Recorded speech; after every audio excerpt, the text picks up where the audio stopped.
The Eppendorf Centrifuge 5910RI can save up to 99 frequently used programs. Let's have a look how easy it is to set up a new program. First, select the Program function on the home screen.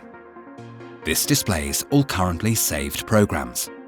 To set up a new program, for example for a Ficol density gradient protocol, we start with the Run parameters. Set the time to 30 minutes, the temperature to 18 degrees Celsius, and the speed to 400 RCF. For this protocol, we also need to change the acceleration and deceleration ramps. For that, select Ramps, set a lower deceleration of 3, and confirm. Now we can choose an empty program slot. Click on Save Current Parameters and enter a name for the new program.